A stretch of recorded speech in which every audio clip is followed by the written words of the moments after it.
Hi hello friends, race recipe YouTube ಚಾನಲ್ಗೆ ಸ್ವಾಗತ ಸುಸ್ವಾಗತ.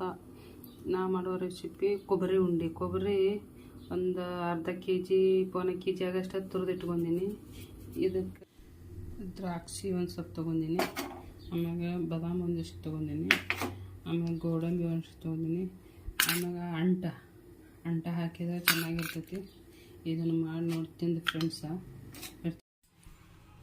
ನೋಡಿ ಫ್ರೆಂಡ್ಸ, ಈಗ ಬಾದಾಮ ತುಪ್ಪದಾಗ ಹುರ್ಕೊಂಡಿನಿ, ಆಮ್ಯಾಗ ಒಂದು ಸ್ವಲ್ಪ ಅಂಟ ಹುರಿದೀನಿ. ನೋಡಿ ಎಳ್ಳು ಥರ ಆಗ್ಯಾವ ಮಣ್ಣಕ್ಕೆ. ಆಮೇಲೆ ಗೋಡಂಬಿ ತುಪ್ಪದಾಗ ಹುರಿದಿಟ್ಕೊಂಡಿನಿ. ಈಗ ಅರ್ಧ ಕೊಬ್ಬರಿ ಹಾಕಿ ಹುರಿಯಾಕತ್ತೀನಿ, ಇನ್ನೊಂದು ಅರ್ಧ ಹುರಿಯೋದೈತಿ ಇಲ್ಲಿಟ್ಟಿನಿ. ಇವಾಗ ಬೆಲ್ಲ ಸಣ್ಣಗೆ ಪುಡಿ ಮಾಡಿ ಆನ್ ಮಾಡೋಕೆ, ಬೆಲ್ಲಕ್ಕೆ ಬರೀ ಬೆಲ್ಲ ತೊಯ್ಯಷ್ಟೇ ನೀರು ಹಾಕಿ ಅಂದ್ರೆ ಜಲ್ದಿ ಆಗ್ತೈತಿ. ಇದು ಆನ ಮಾಡೋಕೆ ಇಟ್ಟಿನಿ.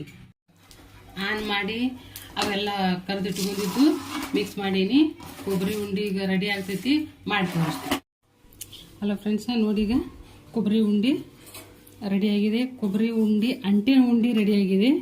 ಈಗ ಲೈಕ್ ಮಾಡಿ, ಸಬ್ಸ್ಕ್ರೈಬ್ ಮಾಡಿ, ಬೆಲ್ ಬಟನ್ ಕ್ಲಿಕ್ ಮಾಡಿ, ನಿಮ್ಮ ಫ್ರೆಂಡ್ಸ್ಗೆ ಶೇರ್ ಮಾಡಿ.